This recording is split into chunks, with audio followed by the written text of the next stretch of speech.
Al filo de la semana. Análisis de temas nacionales e internacionales con un enfoque diferente. José María Tojeira, al filo de la semana. De nuevo con ustedes al filo de la semana.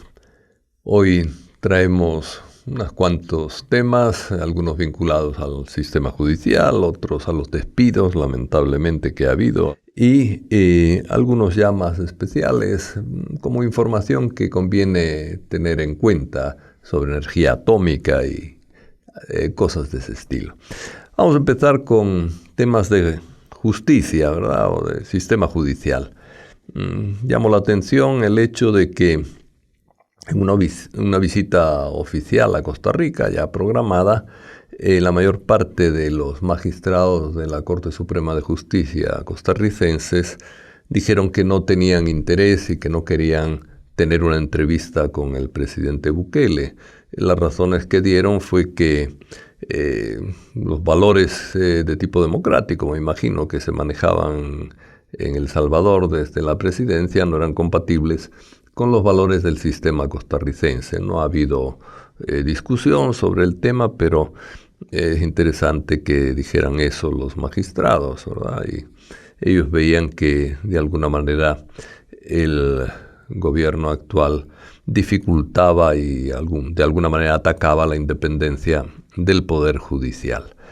Es interesante que nos lo digan de fuera, porque con frecuencia se dice que cuando alguien hace una crítica adentro es por mala voluntad, por inquina, por odio, por lo que sea, ¿verdad? Es decir, y yo creo que es por preocupación. Es decir, hay una idea de la democracia basada en la separación de poderes y evidentemente pues ha habido signos de que los poderes están demasiado interrelacionados o subyugados incluso al poder ejecutivo. Es una preocupación que se manifiesta después en otra serie de detalles, ¿verdad? Es decir, de cómo funciona el sistema judicial. Hemos visto con agrado que se ha absuelto a los defensores del medio ambiente de la comunidad de Santa Marta. Eso ha sido positivo y da la impresión de un acto de justicia independiente, vamos a decirlo así, del Poder Ejecutivo. Es decir, sin embargo, vemos otros detalles que nos llevan un poco a pensar lo contrario, como por ejemplo que en medicina legal se vea imposibilitada de entrar de un modo sistemático y frecuente en las cárceles para analizar la salud de los encarcelados. El sistema judicial, medicina legal depende del sistema judicial y ciertamente los funcionarios carcelarios, los funcionarios de las cárceles están obligados a obedecer cualquier mandato del Poder Judicial. Si el Poder Judicial envía a medicina legal a analizar enfermos, tienen que dejarlos entrar. No es una cosa que puedan ellos decidir quién entra, quién no entra, por encima del Poder Judicial, digamos, ¿no?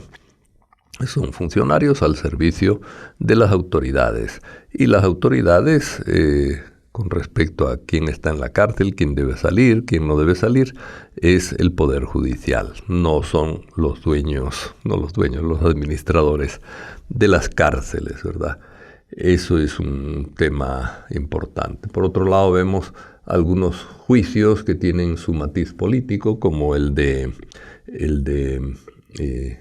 Neto Mason, que va por la quinta reprogramación. Es decir, son casos que se reprograman y se aumenta el tiempo de cárcel de la persona sin saber si es culpable o no. Es decir, la presunción de inocencia, que es una garantía constitucional, queda dañada en muchos aspectos con esas reprogramaciones continuas e impedir al mismo tiempo que la persona esté siendo juzgada en libertad, puesto que es inocente mientras el juez no decida lo contrario, ¿verdad?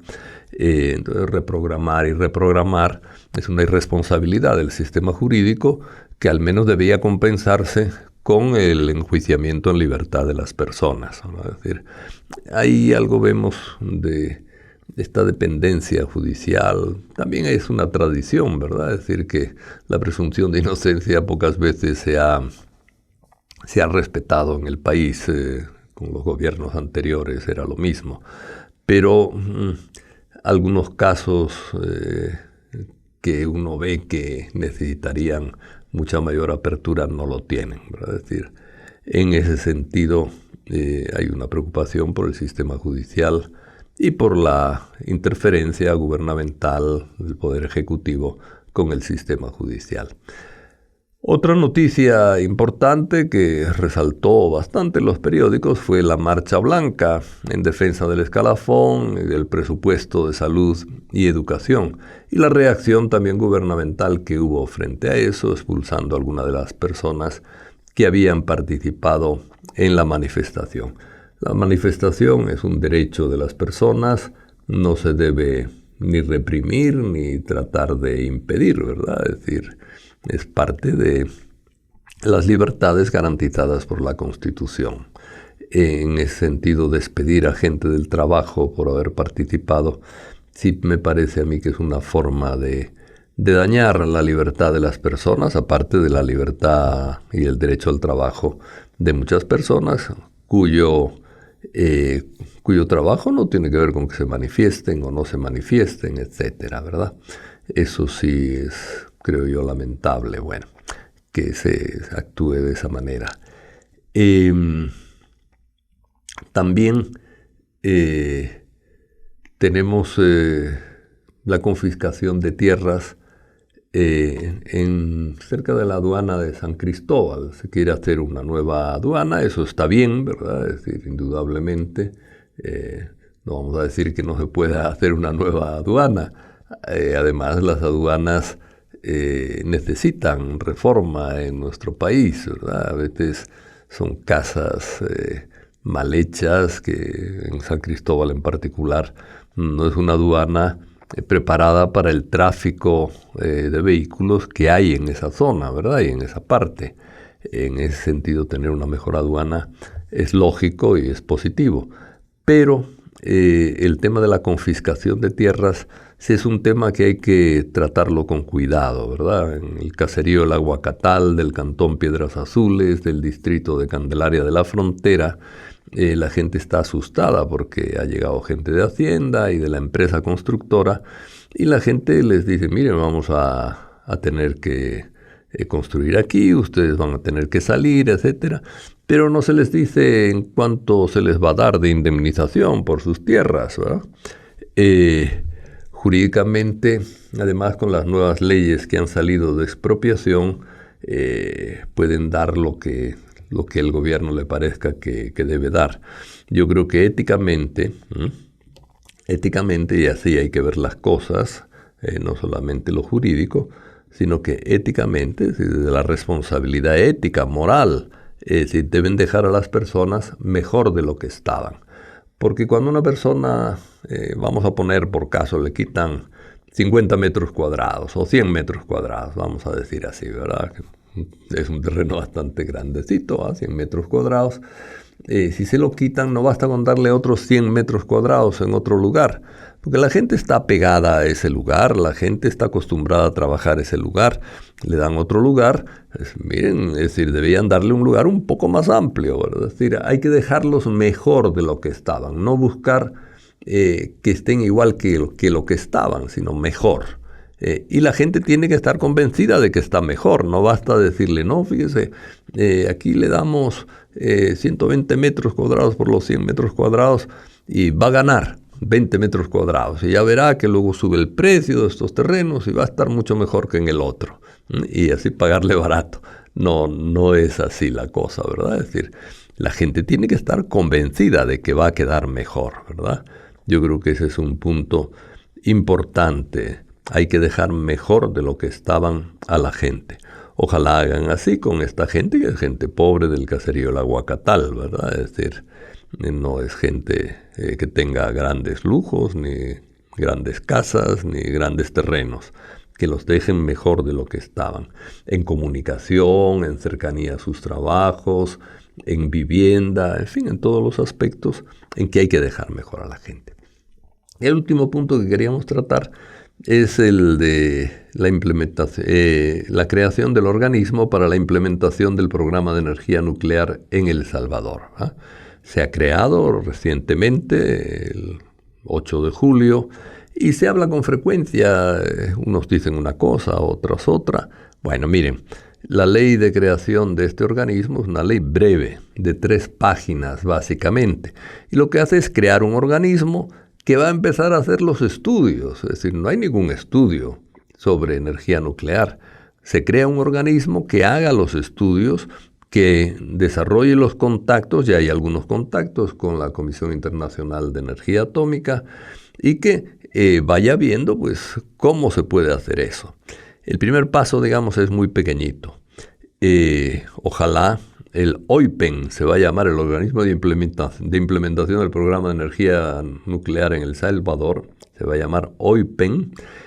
Ojalá este organismo hable con la sociedad civil, con las universidades, con todas aquellas personas, y por supuesto con la gente donde va a ser instalado la central nuclear, y es decir, que elaboren además entre todos una legislación que contemple los derechos de todos, ¿verdad? Y la seguridad.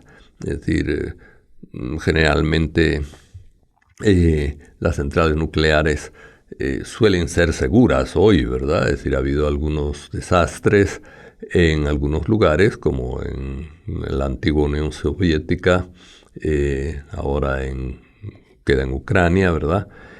Un desastre nuclear allí, lo mismo en Japón, vinculado a unas inundaciones y una tormenta muy fuerte. También nosotros tenemos tormentas fuertes, todo eso hay que prevenirlo, ¿verdad? Y que preverlo.